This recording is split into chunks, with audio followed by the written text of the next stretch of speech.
Hey everyone, welcome back to the channel. The year is 1847. Mexico is embroiled in a brutal war, and the city of Puebla finds itself at the center of a desperate struggle. Its colonial streets tighten into corridors of conflict. Convents and churches become fortresses. Civilian life is swallowed by the rumble of boots and the flash of muskets. This is not a grand, symmetrical battlefield. It is a maze of alleys, courtyards, and stone walls where small units and single weapons can decide the fate of a city. Before we get into it, don't forget, giving this video a like and subscribing really helps the channel grow. If you enjoy this kind of content and want more, that's the best way to support what we're doing. Puebla's strategic value was simple. It sat on the road from Veracruz to Mexico City. Whoever held Puebla controlled supplies, communications, and the ability to reinforce or cut off an invading army. After General Winfield Scott seized Mexico City, Mexican commanders struck back, aiming to recapture Puebla and sever the American lifeline. The Americans inside the city, however, were not an easy target. Colonel Thomas Childs commanded roughly 400 U.S. troops trapped inside Puebla. Outside, Mexican guerrillas and regular forces swelled into the thousands under generals like Joaquin Rea and the returning Antonio Lopez de Santa Anna. Numerical superiority favored the Mexicans, but urban warfare compressed the battlefield.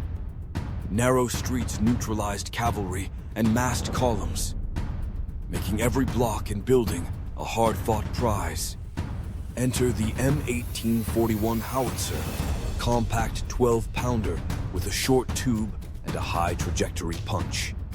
It was not a siege monster designed to pound distant fortifications. It was a weapon made for angles and chaos. In a city like Puebla, the Howitzer's ability to lob explosive shells into courtyards, over walls, and down narrow streets made it a nightmare for attackers and a lifeline for the defenders. Its blast did more than kill. It broke momentum, shattered formations, and injected terror into anyone who pressed forward. Childs and his men used the howitzer intelligently. They emplaced it in convents and plazas, moved it between barricades, and fired grape shot and explosive shells into approaching columns. The howitzer's rounds tore through tightly packed assault groups and flung stones and wood into chaotic showers of debris. For the Mexican attackers, the sound of that gun was both literal and moral.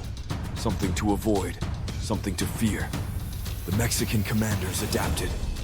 They attempted night attacks, sapping operations, and attempts to starve the garrison into submission by cutting supply lines.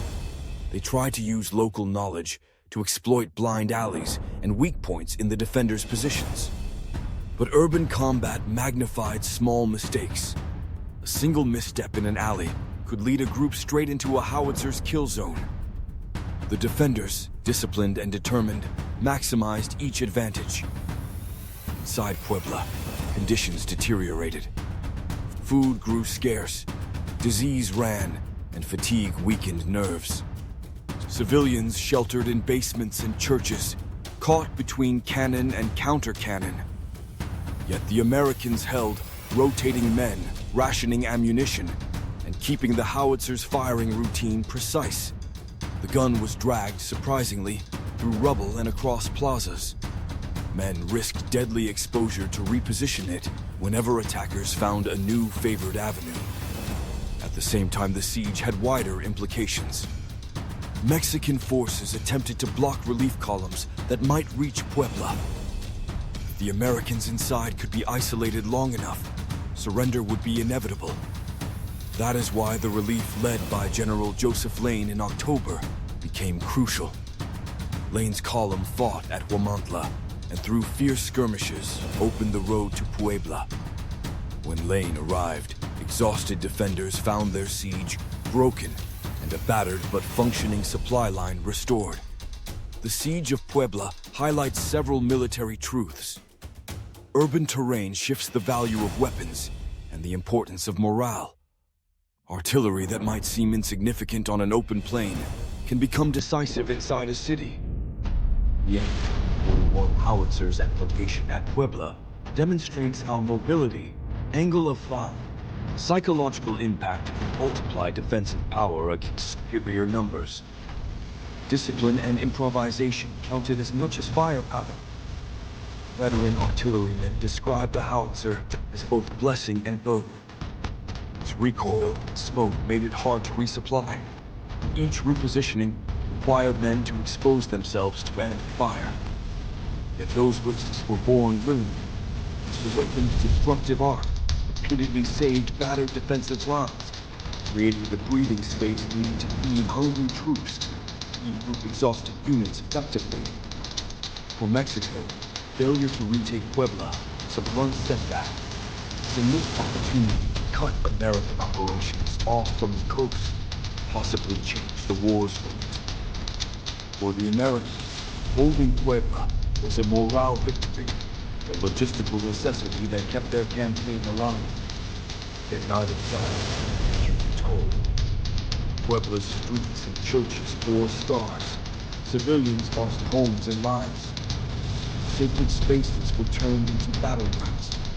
History often privileges grand-pitched battles. Sieges like Puebla reveal the daily, grinding reality of war. Localized courage, improvisation, and the outsized role of a single weapon in a city's fate. The howitzer roared and men held the line. In the aftermath, stories of endurance circulated. Tales of soldiers hauling a gun across a square under fire, of neighbors sharing dwindling bread, of commanders making impossible decisions, became small fulcrums of history. So when you recall the Mexican-American War, remember Puebla as more than a footnote. It was a test of logistics, leadership, and human resolve. It was the place where a compact M1841 Howitzer made itself felt in the tight stone arteries of a city, where the morale of a few hundred men held out against massed opposition, long enough for relief to arrive. If you found this helpful, hit the like button, subscribe, turn on the bell icon for more content like this. This is WarlineMistakes. Thanks for watching, and I'll see you in the next one.